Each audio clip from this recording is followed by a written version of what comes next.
September నెల చివరి వారంలో వృశ్చిక రాశి వారి జీవితానికి మలుపు. తప్పకుండా ఈ పని చేయండి, లేదంటే నష్టపోతారు. మీరు అవునన్నా కాదన్నా జరగబోయేది ఇదే.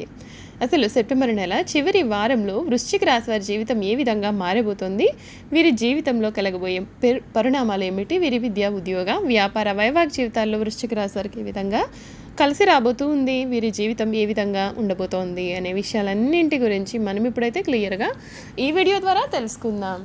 అంతకన్నా ముందు మీలో ఎవరైనా కొత్తగా మన ఛానల్ని చూస్తున్నట్లయితే తప్పకుండా వీడియోని లైక్ చేయండి, తప్పకుండా మన ఛానల్ని సబ్స్క్రైబ్ చేసుకోవడం మర్చిపోకండి. సబ్స్క్రైబ్ చేసుకోవడంతో పాటుగా పక్కన బెల్ ఐకాన్లో ఆన్లీ ట్యాప్ చేయండి. ఈ విధంగా చేయడం ద్వారా మేము పెట్టే ప్రతి వీడియో కూడా మీకు నోటిఫికేషన్ రూపంలో కనబడుతుంది. మీరు మిస్ కాకుండా మన వీడియోని చూడగలుగుతారు. ఇక వీడియోలోకి వెళ్ళిపోదాం. విశాఖ నక్షత్రం 4వ పాదం, అనురాధ నక్షత్రం 1, 2, 3, 4 పాదాలు, జ్యేష్ఠ నక్షత్రం 1, 2, 3, 4 పాదాలలో పుట్టిన వారందరూ కూడా వృశ్చిక రాశి జాతకులనే చెప్పాలి. శ్రీక్రోధనామ సంవత్సరం వృశ్చిక రాశి జాతకులకు ఆదాయం 8 పాళ్ళు, వ్యయం 11 పాళ్ళుగా ఉంటుంది. ఇక రాజపూజ్యం 4 పాళ్ళు, అవమానం 5 పాళ్ళుగా కనిపిస్తుంది.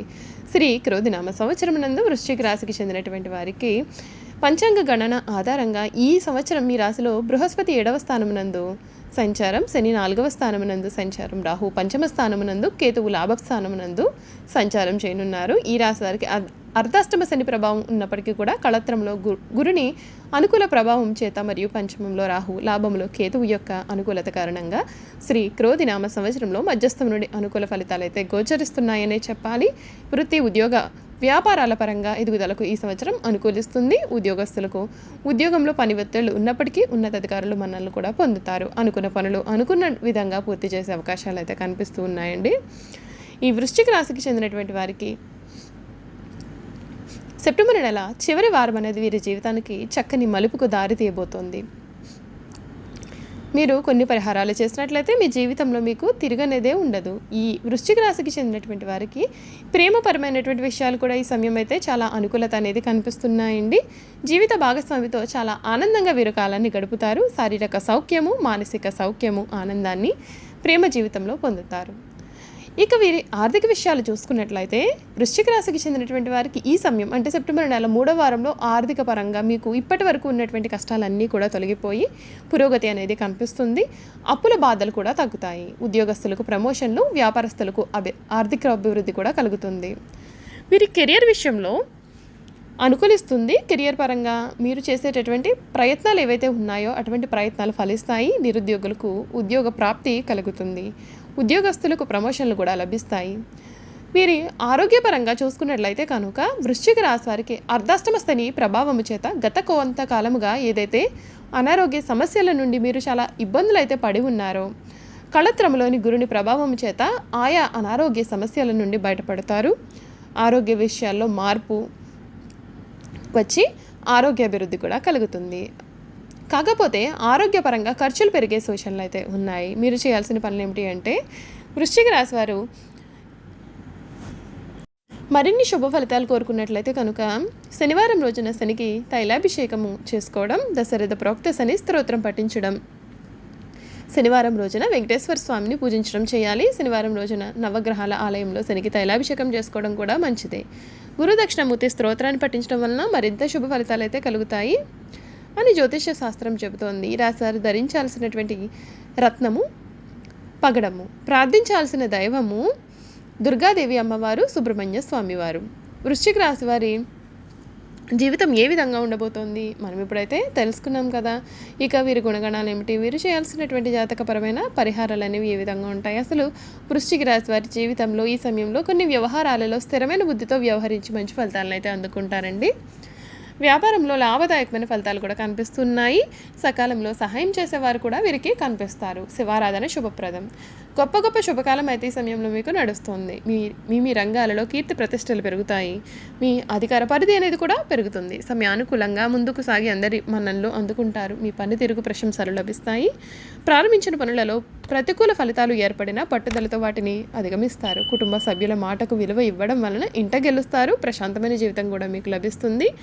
సూర్య ఆరాధన మీకు శుభప్రదమైన ఫలితాలను కూడా అందిస్తుందని చెప్పడంలో అసలు సందేహం లేదండి. ఈ వృశ్చిక రాశికి సంబంధించినటువంటి వారికి ఈ సమయంలో మీరు ఇప్పటి వరకు కూడా పడుతున్న కష్టాలన్నింటి నుండి కూడా పూర్తి విముక్తి కలుగుతుంది. మీరు కోరుకున్న జీవితం అయితే ఈ సమయంలో మీకు లభిస్తుంది. అన్ని విధాలుగా కూడా అనుకూలత అనేది కనిపిస్తుంది. మీ ఉద్యోగ, వ్యాపార, వైవాహిక జీవితాల పరంగా ఈ సమయం చెప్పుకోదగ్గ సమయంగా మీకు గుర్తుండిపోతుంది. మీ జీవితంలో అంతా కూడా అనుకూలతే ఉంటుంది. ఈ వృశ్చిక రాశికి చెందినటువంటి వారి కెరియర్ పరంగా చూసుకున్నట్లయితే అనుకూలంగా అయితే ఉంటుంది. ఈ సమయంలో కొత్తగా వ్యాపారం ప్రారంభించడం కానీ, పెట్టుబడులు పెట్టడం కానీ మంచిదనే చెప్పాలి. మీరు కొన్నిసార్లు చేసే ఆలోచనలు చాలా విజయాన్ని ఇచ్చినప్పటికీ ప్రతిసారి అదే రకమైన ఫలితం వస్తుంది అని మీరు అసలు భావించవద్దు. 5వ ఇంటిలో రాహువు గోచరం కారణంగా కొన్నిసార్లు మీరు తొందరపడి తీసుకునే నిర్ణయాలు ఏవైతే ఉన్నాయో అటువంటి నిర్ణయాలు చెడు ఫలితాలను ఇవ్వడం కానీ లేదా వ్యాపార పరంగా చాలా నష్టాలను ఇవ్వడం కానీ చేయవచ్చు. కాబట్టి నిర్ణయాలు తీసుకునే విషయంలో తొందరపడకుండా 1కి 2 సార్లు ఆలోచించి ఆ తర్వాత వాటిని ఆచరణలో పెట్టడం మంచిది. 11వ ఇంట్లో కేతు గోచరం కారణంగా ఈ సమయంలో మీకు వ్యాపారంలో మీరు అనుకున్న విధంగా లాభాలు అనేవి కలుగుతాయి. అయితే వచ్చిన లాభాలు ఎక్కువ శాతం తిరిగి పెట్టుబడి పెట్టడానికే మీరు ఖర్చు పెడతారు. ఈ ఏడాది శని గోచారం అంతా కూడా 4వ ఇంటిలో ఉంటుంది కనుక మీరు విశ్రాంతి లేకుండా అధికంగా శ్రమించాల్సిన సందర్భాలు అధికంగా ఉంటాయి. దాని కారణంగా కొన్నిసార్లు మీరు మీ యొక్క కుటుంబ సభ్యులపైన కానీ, వ్యాపార భాగస్వామ్యులపైన కానీ లేదా వినియోగదారులపైన కానీ చికాకులు పడే అవకాశం కూడా కనిపిస్తుంది. ఇటువంటి సందర్భాలు వీలైనంత వరకు కూడా ఓపికగా ఉండడం మంచిది. వృశ్చిక రాశిలో జన్మించిన ఉద్యోగస్తులు ఎవరైతే వారు ఈ రాశి వారు ఉద్యోగస్తులకి ఈ సంవత్సరం సామాన్యంగా ఉన్నప్పటికీ మిగిలిన సంవత్సరం అంతా కూడా చాలా అనుకూలత కనిపిస్తుంది. గురువు గోచరం 5వ ఇంటిలో ఉండడం మరియు సంవత్సరం అంతా శని గోచరం 4వ ఇంటిలో ఉండడం చేత ఈ సమయంలో మీ పైన పని ఒత్తిడి అధికంగా ఉంటుంది. అలాగే మీకు సంబంధం లేని పనుల విషయంలో కూడా మీరు బాధ్యత వహించే అవి పూర్తి చేయాల్సిన అవసరం కనిపిస్తుంది. ముఖ్యంగా 6వ ఇంటిలో గురుని గోచారం కారణంగా మీ పై అధికారుల ఒత్తిడి మేరకు చాలాసార్లు మీకు ఇష్టం లేకున్నప్పటికీ కూడా పని చేయాల్సి రావచ్చు. ఈ పనుల కారణంగా మీకు ప్రత్యక్షంగా ఎటువంటి గుర్తింపు కూడా రానప్పటికీ ఒకవేళ మీరు వాటిని చేయకుండా వదిలివేసినట్లయితే మీ పై అధికారుల కోపానికి మీరు గురి కావాల్సి ఉంటుంది. శని దృష్టి మరియు గురు దృష్టి 10వ ఇంటిపైన ఉండడం చేత మీరు పని ఒత్తిడి కారణంగా ఉద్యోగ మార్పుకు ప్రయత్నం చేసినప్పటికీ ఆ ప్రయత్నాలు అయితే ఫలించకపోవచ్చు. ఈ సమయంలో చాలాసార్లు మీ సహోద్యోగులు వారికి ఇచ్చిన పనులు పూర్తి చెయ్యని కారణంగా వారి పనులు కూడా మీకు చేయాల్సి రావచ్చు. ఈ సమయంలో మీరు మీ యొక్క బాధ్యతలను తప్పించుకోకుండా పూర్తి చేయడం మంచిది. ఎందుకంటే కొన్ని సందర్భాల్లో మీరు వదిలేయాలి అని అనుకున్నప్పటికీ కూడా తప్పనిసరిగా వాటిని పూర్తి చేయాల్సి ఉంటుంది. ఈ సమయంలో మీకు అనుకూలత అనేది కనిపిస్తుంది కాబట్టి మీ పనిని మీరు నిజాయితీగా పూర్తి చేయడం మంచిది. చూసారు కదండి, వృశ్చిక రాశి వారి గురించి అన్ని విషయాలు తెలుసుకున్నాం కదా. ఈ వీడియో కనుక మీకు నచ్చినట్లయితే తప్పకుండా వీడియోని లైక్ చేయండి. తప్పకుండా మన ఛానల్ని సబ్స్క్రైబ్ చేసుకోవడం మర్చిపోకండి. సబ్స్క్రైబ్ చేసుకోవడంతో పాటుగా పక్కనే ఉన్న బెల్ ఐకాన్లో ఆల్ ట్యాప్ చేయండి. ఈ విధంగా చేయడం ద్వారా మేము పెట్టే ప్రతి వీడియో కూడా మీకు నోటిఫికేషన్ రూపంలో కనబడుతుంది. మీరు మిస్ కాకుండా మన వీడియోని చూడగలుగుతారు. Thank you for watching.